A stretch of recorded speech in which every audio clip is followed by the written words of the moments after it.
So this next question is from A Jermaine 100. A Jermaine 100, and that's with a G too, not a J. All right. Will we pick up a linebacker before it's too late? I think it's going to depend on two things. Number one, they should be getting Vince Williams back off the COVID list this week, which would be a huge addition. Huge addition. But number two, they're going to obviously have to evaluate just the overall health of Marcus Allen and Ulysses Gilbert. I know they were able to finish the game, but you never know. It just turns out if something's lingering or not. So you definitely want to, that's going to play a role. If those guys are healthy, though, if everyone's healthy on the inside, I don't see them making this, adding a guy this week, because you have to think they're still going to have Vince Williams, but then it's Vince and Avery Williamson. Vince and Avery are really good together because, number one, Avery is the more dynamic of the two. Obviously, he's had a lot more productive. Well, they both had very productive careers just in different ways.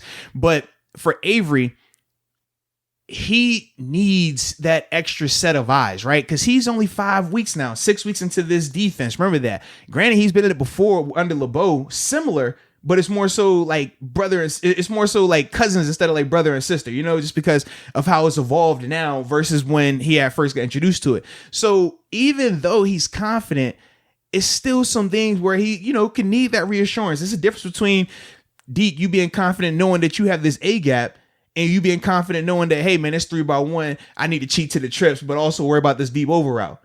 Like, it's different levels of you just knowing your assignment versus you being confident enough that I don't even have to think about the A gap. I'm worrying about what the offense is running. When Vince is out there, Avery is able to think more of the latter in terms of just big picture. How are we getting attacked? What should I be looking for? When Vince is not out there and he's out there with Marcus Allen was a safety full time last year. He just got switched to inside linebacker. So he's another guy that is not a lot of experience between those two guys. But I think as long as Vince is healthy and Vince comes back, they're fine at inside linebacker. I think the play of the inside linebackers increases drastically. I think Avery Williamson plays a lot better. And I think on the contrary, or not even on the contrary, I think also Marcus Allen's going to play a lot better because now his role is going to be more situational based. It's going to be more passing related. Which was great whenever I remember the Bengals game. Yeah. The Bengals game, the Bills game early on before they really started identifying and say, well, you know, let's run at him.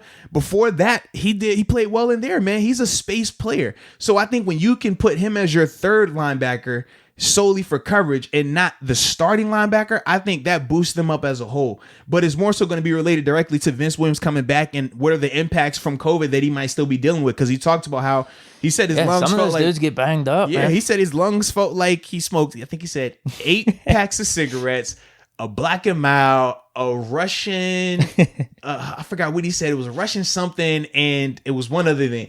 But he said his lungs felt just insanely terrible. So that's another thing that you got to be aware of. Just, okay, first game back, what's that going to look like? Is he going to be available for the whole time? Are they going to have him on a snap count in terms of just limiting the amount of plays he's going to play? So it's a lot of things that are going to go into that. But I don't think they add anyone just yet. If something happens in this Colts game where they lose another guy or the guys aren't playing up to snuff, then yes, I think they will make a move. But right now, I think they're going to stay put. Segment was brought to you by DraftKings Sportsbook, America's top-rated sports booking app. Not only is it safe, but it's secure, and the most important part, it's reliable. And for all the first-time users out there, we got a promo code. You know the promo code. We like promo codes, right? Who doesn't like a little bit of a promo code?